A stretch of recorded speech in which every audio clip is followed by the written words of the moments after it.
디모데전서 6장 11절부터 16절까지 말씀입니다.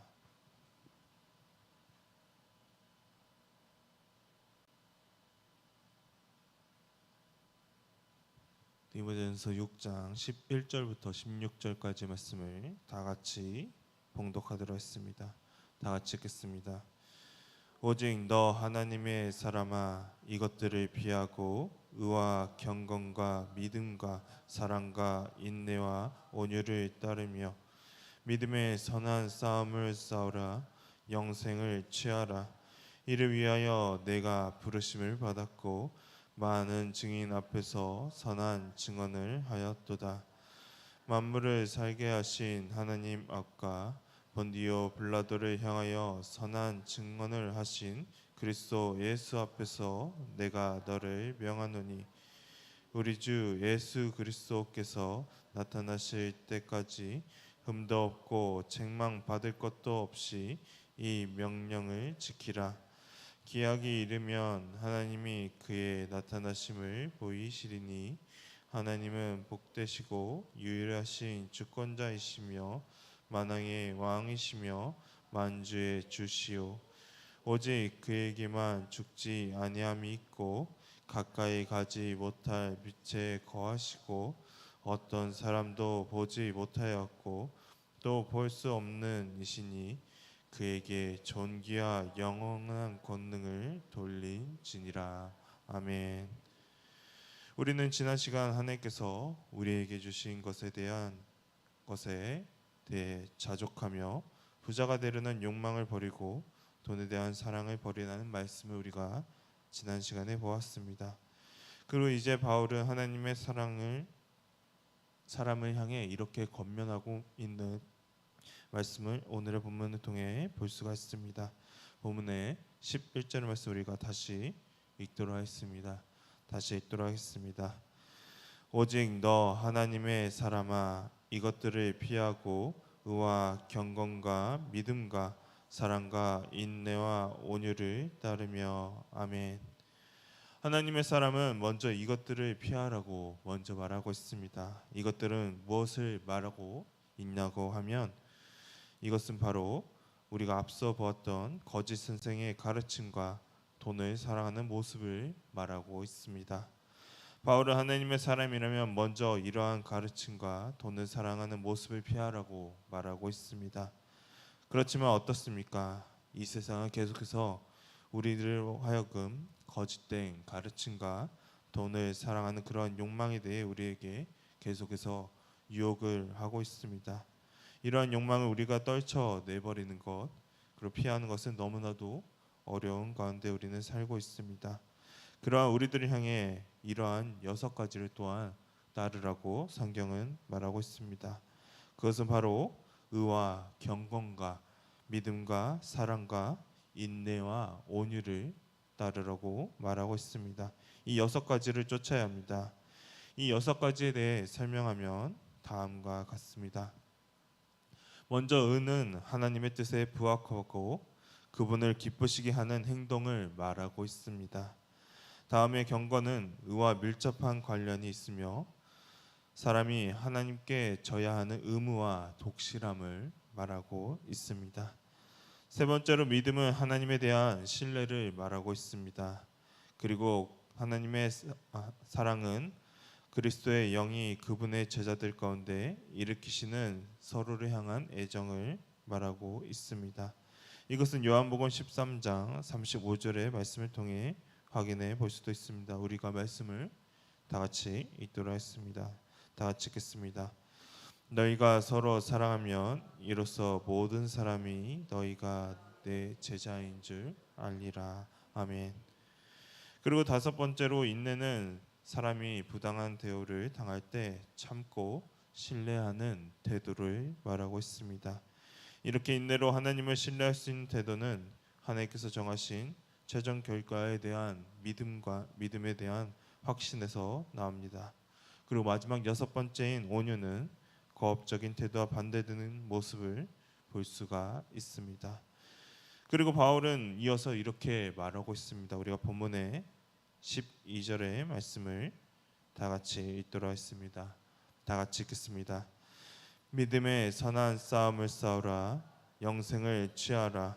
이를 위하여 내가 부르심을 받았고 많은 증인 앞에서 선한 증언을 하였도다. 아멘. 바울이 이어서 말하고 있는 것은 바로 믿음의 선한 싸움을 싸우라고 말하고 있습니다. 그리스도를 믿는 것은 이 세상의 가운데서 싸우는 것과 다름이 없습니다. 그래서 세상은 하나님의 사람이 믿음 앞에서 무너지기를 바라고 있습니다. 계속해서 우리를 유혹합니다. 그러나 하나님의 사람은 믿음의 선한 싸움을 싸워서 이겨내는 삶을 사는 것입니다. 이러한 유혹을 이겨내고 싸워서 이기게 된다면 우리는 또한 영원한 영생을 우리들은 붙들 수가 있습니다. 그래서 바울도 영생을 취하라고 여기서 말하고 있습니다. 그리고 하나님께서 이러한 영생을 취할 수 있도록 디모데와 그리고 우리를 이 자리로 예배하는 자리로 부르셨습니다. 우리가 구원을 받을 수 있었던 것은 우리가 비록 보잘것 없는 그러한 존재였지만 하나님께서 우리를 사랑하셔서 우리를 이 자리에 불러 주셨기 때문입니다. 또한 영생을 얻기 위해서 증인들 앞에서 예수 그리스도에 대한 고백을 했던 것을 보게 됩니다. 아마도 이러한 고백이 아닐까 싶습니다. 우리가 로마서 10장 9절과 10절의 말씀을 다 같이 읽도록 하겠습니다. 다 같이 읽겠습니다. 내가 만일 내 입으로 예수를 주로 시인하며 또 하나님께서 그를 죽은 자 가운데서 살리신 것을 내 마음에 믿으면 구원을 받으리라. 사람이 마음으로 믿어 의에 이르고 입으로 시인하여 구원에 이르느니라. 아멘. 그렇습니다. 우리가 영생을 얻을 수 있는 길은 다른 것에 있지 않습니다. 바로 예수 그리스도를 믿는 그 길밖에 없습니다. 예수님께서도 우리에게 이렇게 말씀하셨습니다. 요한복음 3장 16절의 말씀 우리가 다 같이 읽도록 하겠습니다. 다 같이 읽겠습니다. 하나님이 세상을 이처럼 사랑하사 독생자를 주셨으니 이는 그를 믿는 자마다 멸망치 않고 영생을 얻게 하려 하심이니라. 아멘. 결국 우리가 영생을 얻을 수 있는 것은 하나님께서 우리를 부르시고 우리가 우리의 입술로 예수 그리스도를 주로 고백하는 그러한 일밖에 없습니다.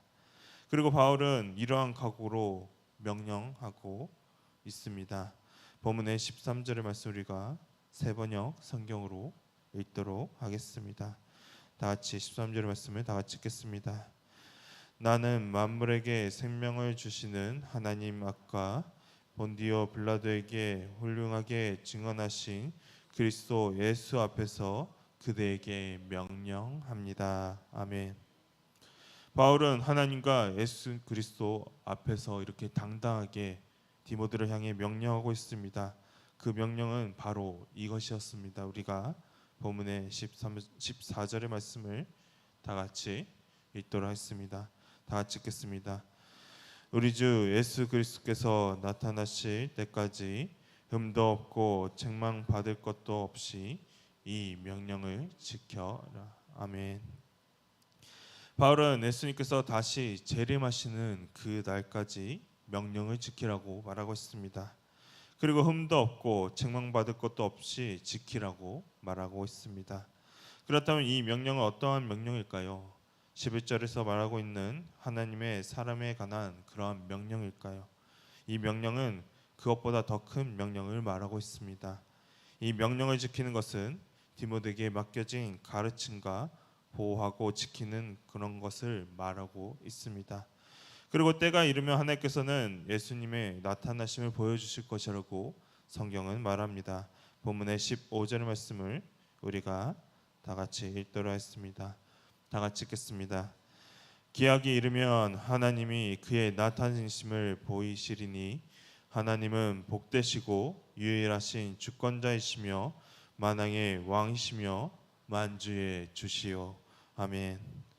그리고 하나님은 어떠한 하나님이시냐면 복되시고 능하시며 만왕의 왕이시고 만주의 주라고 고백하고 있습니다. 하나님의 주권에 따라 예수님께서는 분명히 이 땅에 오실 것입니다. 하나님이 이렇게 이 모든 것을 주관하고 계시고, 그리고 이렇게 본문은 이어서 하나님에 대해 말하고 있습니다. 본문의 16절의 말씀을 다 같이 읽도록 하겠습니다. 다 같이 읽겠습니다. 오직 그에게만 죽지 아니함이 있고 가까이 가지 못할 빛에 거하시고 어떤 사람도 보지 못하였고 또 볼 수 없는 이시니 그에게 존귀와 영원한 권능을 돌릴지어다. 아멘. 그렇습니다.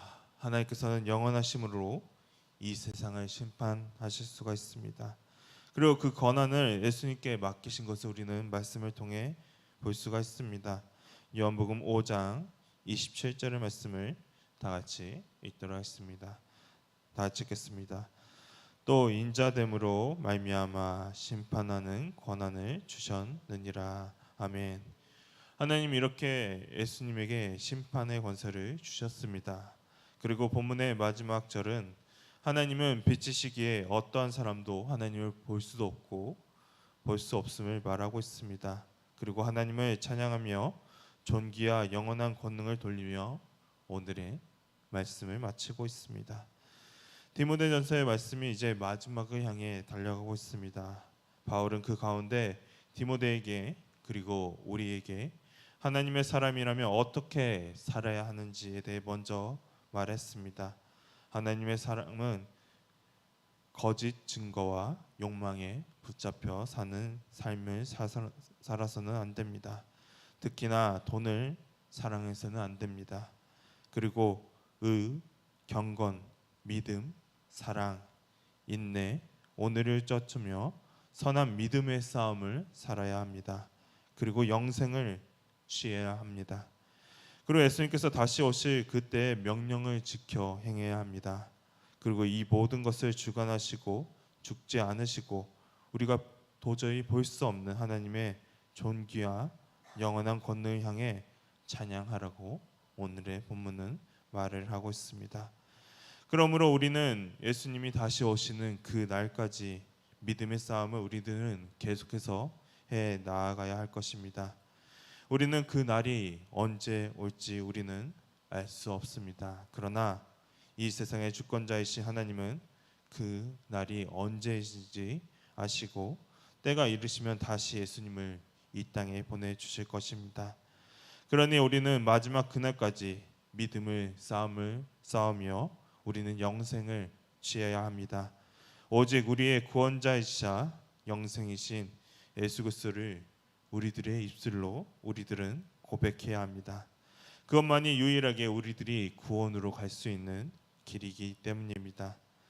우리들이 마지막 때가 언제인지를 몰라 우리들이 포기하고 싶은 그런 삶의 속에서도 우리가 결코 이 믿음을 포기하지 않고 오직 우리의 구원자이신 예수 그리스도만을 바라보며 정말 하나님의 뜻을 구하며 하나님을 찬양할 수 있는 우리 미아교회 성도님이 되시기를 다 같이 소망합니다. 기도하도록 하겠습니다.